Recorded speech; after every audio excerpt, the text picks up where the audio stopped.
ከስተመሪ በጣም ፈን ያደረገችኝ ያዝናናችኝ ነበረ ስንሰራ የነበረው እና ደግሞ ሴቶች ባካችሁ በአዊንታ ቨርሲሳ ላይ ፍርድ ቤት ተጨማሪ የእግር ትዕዛዝ መጣሉ ተሰምቷል። በማህበራዊ ሚዲያ የታላላቅ ድርጅቶችንና ቲክቶከሯ በድንገት ህይወቱ አለፈም። ሁላችሁም ነፍስ ይማር በሉም።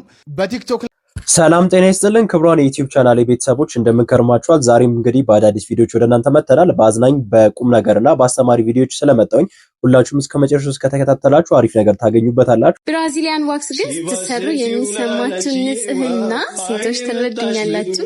ይህ ቪዲዮ በከስተመሪ ፍቃድ የተቀረጸ ቪዲዮ ነው። ሃይ በሚሊ የዛሬዋም ከስተመሪ እንግዲህ ብራዚሊያን ዋክስ ነበር መሰራት የፈለገችው። እኔም ደግሞ እንደዚህ የሰራዋት እገኛለሁ ማለት ነው።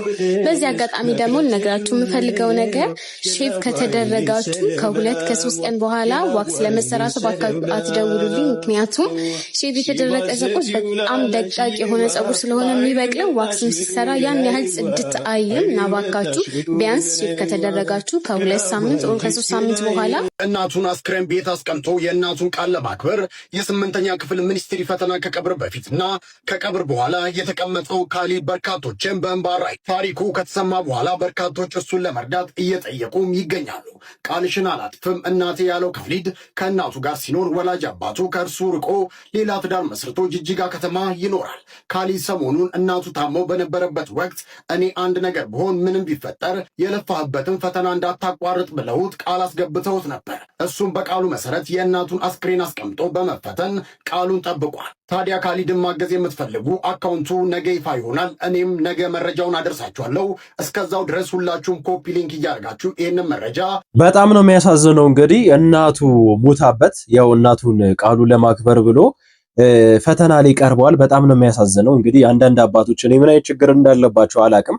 በአዊንታ ቨርሲሳ ላይ ፍርድ ቤት ተጨማሪ የእግር ትዕዛዝ መጣሉ ተሰምቷል። በማህበራዊ ሚዲያ የታላላቅ ድርጅቶችንና ግለሰቦችን ሌብነት አጋልጣለሁ በሚል የሚታወቁት አዊንታ ቨርሲሳና ለዊ አጎናፍር ላይ ፍርድ ቤቱ ሌላ የባንክ እግር ጥሏል። የተለያዩ ግለሰቦችና ድርጅቶች ስማችን በሐሰት እየጠፋ ነው፣ ጥፋት እንኳን ቢኖር በህግ እንጠየቃለን እንጂ ንጹህ ሆኖ የመገመት መብታችን ሊነፈገን አይገባም በሚል ክስ የመሰረቱ ሲሆን ባለፈው ሳምንት ጠበቃ ደጉለው ካሳገደው በተጨማሪ አሁን ደግሞ ፌቨን መለሰ የተባለች የእንስሳት መብት ተሟጋች ባቀረበችው ክስ መሰረት የፌዴራል መጀመሪያ ደረጃ ፍርድ ቤት ለሚኩራ ምድብ ችሎት በባንክ አካውንታቸው ላይ እስከ 200 ሺህ ብር እንዲታገር ትዕዛዝ ሰጥቷል። በተጨማሪም ጉዳያቸው በወንጀል ምርመራ እየተጣራባቸው እንደሚገኝም ተሰምቷል። ሐሳባችሁን በኮሜንት እንግዲህ አወንታ ቨርሲሳን የማያውቀው ሰው አለ ብዬ አላስብምና ብዙ ሰዎችን ሲያጋልጥ ነው እንግዲህ የምናውቀው። አሁን እንግዲህ ሊታሰር እንደሆነ እየደረሰ ነው ያለው መረጃ እንግዲህ ያሳያልና አንዳንድ ጊዜ ሁሉም ነገር እነሱ ብቻ ልክ እንደሆኑ ሁሉም ሰው ወንጀለኛ እንደሆነ ነው ብዙ ጊዜ የሚያሳዩንና እስቲ እንግዲህ የምናየው ይሆናል። ከዚህ በፊትም ናቲ የሚባል ልጅ እንግዲህ አሳስሮት ነበር። ጠበቃ ደጉሎ የሚባለው ናቲ የሚባለውንና አንድ ወገን የሚባል መላጣን ሰውዬ እንግዲህ አሳስረው ነበረ። አሁንም እንግዲህ አወንታ ቨርሲሳና ሌዊ ናቸው የቀሩት። እንግዲህ ይሄ ነገር ምን ሊሆን እንደሚችል እንግዲህ ምን ይሆናል። እንግዲህ ሐሳባችሁን እስቲ ያጋሩበት በዚህ ጉዳይ። ቲክቶከሯ በድንገት ህይወቱ አለፈም። ሁላችሁም ነፍስ ይማር በሉም። በቲክቶክ ላይ ከ219 ሺህ በላይ ተከታይ ያላትና የተለያዩ ምክሮችን በመለገስ የምትታወቀው እህታችን ቤዛ ከዚህ ዓለም በድንገት መለየቷ ተሰምቷል። ታዲያ ቤዛ ከመሞቷ በፊት ትንሽ ደከመኝ ብላ ወደ መኝቷ ያመራች ሲሆን ኋላም ላይ እናቷ ተነሺ ስትላት ከተኛችበት ሳትነቃ መቅረቷም ነው የተነገረው። ህይወት እንደዚህ ነች። ማንም ተኝቶ ስለመንቃቱ ወጥቶ ስለመግባቱም እርግጠኛ መሆን አይችልም። ዛሬ በደስታና በጤና የምናየው ሰው በድንገት ሞተ ሲባል እጅግ ልብ ይሰብራል።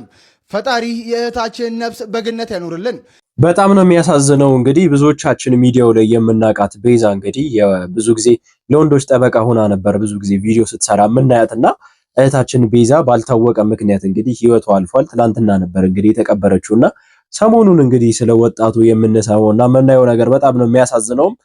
በጣም ነው የሚገርመውና አንዳንድ ጊዜ ጤናም ኖሯችሁ በሰላም እየኖራችሁ በምን እንደምትሞቱ አታውቁም። ተኝታችሁ ልትሞቱ ትችላላችሁ፣ ተደናቅፋችሁ ልትሞቱ ትችላላችሁ፣ በትንሽ ነገር ልትሞቱ ትችላላችሁና የምር ይሄን ነገር ፈጣሪ ይብቃን ነው ማለት እንግዲህ የሚፈልገውና ዛሬ እኛን ድሆችና የድሃ ድሃ እኔ እውነቴን ነው አቶየው ቀበሌ ሄጄ ቤት ስጠይቅ የድሃ ድሃ አስመስክር ተብያለሁ። የድሃ ድሃ ምን ያስፈልገ ድህነት አይበቃም ወይ ብዬ ብል ቀበሌ የድሃ ድሃ ካላልክ አይሆንም። 10 ሰው አስመስክሬ ቤት አልተሰጠኝ። የኢትዮጵያ መከላከያ ሰራዊት፣ ፌዴራል ፖሊስ፣ ወታደሮች፣ መምህራኖች የሀገር ባለውለቶች ናቸው። አዘይንዶ ዘዴ ሪቴር ሲያርጉ ጡረታ ሲወጡ ማረፊያ ያስፈልጋቸዋል ለዋሉልን ውለታ ለዚች ሀገር ላደረጉት ነገር ማረፊያ ቢያንስ ይገባቸዋል የእውነት ነው የምላችሁና መንግስትም ቀበሌውም ለነዚህ ለወታደሮች ለመከላከያ ሰራዊቶችና ለመምህራን ቤት ለመስጠት ዳሞናቸውን ሲሆን ውለታቸውን ያልብን የምሬን ነው የምላችሁና ያደጉት ሀገር ፌደራል ፖሊስ እነዚህ መከላከያ ሰራዊትና ወታደር የሚኖሩት ኑሮ የሚያስቀና ፊልም ላይ እንደምናየው ዶክመንተሪ ላይ እኛ ሀገር ግን ይሄ ነገር በጣም መሻሻል አለበት ብዬ አስባለሁ ለውለታቸው አትሊስት እንዴ በደካማቸው ጊዜ በእረፍታቸው ጊዜ መኖሪያ ቤት ያስፈልጋቸዋል ከሚሉት ወገን ነኝ ምን እኮ በነገራችን ላይ አንድ እኮ ድሃ መሆናቸው እኮ በቂ እኮ ነው የድሃ የሚባል ሌላ መፈረሙ እኔ ጥሩምነቱም እኔ ጥቅሙም እኔ በነገራችን ላይ አልታየኝም ዶክተሮች አስተማሪዎች መከላከያ ሰራዊቶች በነገራችን ላይ ሀገራቸውን ለማገልገል ከፍ ዝቅ የሚሉ ራሳቸውን የሚሰጡ አጥንታቸውንና ደማቸውን የሚከፍሉና የሚገብሩ እንደዚህ መባል አለባቸው ብዬ አላስብም ለነሱ በጣም ክብርና በጣም አሪፍ የሚባል ነገር ይገባቸዋል ብዬ አስባለሁ እናንተ ስለነሱ ምን ታስባላችሁ እስቲ አይፎን አለ በፈለከው በቢጫ በቀይ አንተ ገዢ ከሆንክ ማለት ነው ጀምራትንም ጀምሯል አይደል እንግዲህ ውድ የቲክቶክ ፋሚሊዎች ያው ስልኬ ተሰርቋል ያው ባንክ አካውንቴም አንድ ላይ ነበረ አንድ ላይ ነው የወሰዱብኝ ብርም ነበረው እና ያላችሁም በተቸጋገሩልኝ በጣም ደስ ይለኛል ያው ልብስ ቀጣይ ልብስን ምን ሰርቃለን ብለውኛል ያው ለሱም ተዘጋጁ ኤቲን ነገር ምናምን ለጊዜው ተቸገሩልኝ በጣም ደስ ይለኛል አቆም በቃ የቱን የጠራው ሄሎ አይፎን አለ የፈለከው አለ በቢጫ በቀይ ችግር የለውም አንተ ብቻ ነው ይሄ አልትራው አይሸጥም የመንቀሳቀሻ ነው አቆም አልተባልከም እንዴ የማይመስል ነገር ነው እንግዲህ ሰሞኑን እየሰሩ ያሉት ሚኮና ፋዘርየው እንግዲህ ተባብረው የሚሰሩት ስራ ያው የቅፈለ ማህበር ተባሉ እኮ እኔ ለምንድነው ህዝቡ ላይ የሚጃጃሉት ነው እኔ በጣም የሚገርመኝም ጥያቄ የሚፈጥርብኝም ነገር ለምንድነው ህዝቡ ላይ የምትቀልዱት እንዴ ከስልክ በፊት እኮ ህዝቡ ስንት የሚያሳስበው ነገር እያለ መተህ እዚህ ጋር ስልክ ግዛልኝ እንደዚህ እንዴ ሰው በየቦታው ሰው እየተራበ እየወደቀ ነው የእናንተ ስልክ ስንት ሰው የሚያሳስበው ይመስላችኋል እኔ እኮ በጣም ጥያቄ የምትፈጥሩብኝ ነገር ስንት የሚያሳስበን ነገር እያለ ለእናንተ ስልክ ለምንድን ነው ከፊልምና ቲያትር ሙያ በቃኝ ብለህ እስከ ማቆም የደረስከው ራበኛ ይርባል ችግር ነው ማለት ነው ሲራይ እንትን አይልም አንተ እንደምትኖረው እንደምታውቀውና አንተ የምትኖረውና እዚህ ጋር የሚከፈለው የኛ ስራ አንድ ጊዜ የሆነ ሰዓት ላይ ይመጣና ከዛ የሆነ ወራቶች ይጠፋል እየላስከው አታስቀምጠውም ብሩን እንጂ ከስር ማውጣት አለ ይወጣል ካልተተካ ባዶን ነው የምትቀረው ቢቀርስ ልሄድ ነበር ወደ ሀገሬ የሆነ ወደ ጅማ አቃተኝ በቃ መሄድ አለብኝ ከዚህ በላይ መታገስ የለብኝም ብዬ ለማዘር ደውዬ ለመጣ ነው ልበላት እያልኩ እያሰብኩ አርቲስት ቴድሮስ ተስፋዬ አንድ ስራ ይዞልኝ መጣ በዛች በሰጠኝ ስራ ምንሽ ነው የቻልኩ አዲስ አበባ ፋይት እያደረግን ያለን እስካሁን በጣም ነው እንግዲህ የሚያሳፍረው በጣም የሚያሳዝነው ማለት ነው እንግዲህ ታዋቂው አርቲስት እንግዲህ ሁላችሁም ታውቁታላችሁ ብዬ አስባለሁ እኔ በጣም የሚገርመኝ አንዳንድ ጊዜ በጣም ወንድ ላይ በጣም ብዙ ተጽዕኖ አለና ሴቶቹ አብዛኞቻቸውን ካያችኋቸው በጣም አበባ መስለው ቆንጆ ሆኖ በጣም ሀብታም ሆኖ ነው የሚኖሩትና ወንዶቹ ላይ የተሰራው ነገር ግን እኔ ሳስበው በጣም ነው ማዝነው በጣም ነው ልቤም የሚነካውና እንግዲህ ለዚህ አርቲስት ሰሞኑን እንግዲህ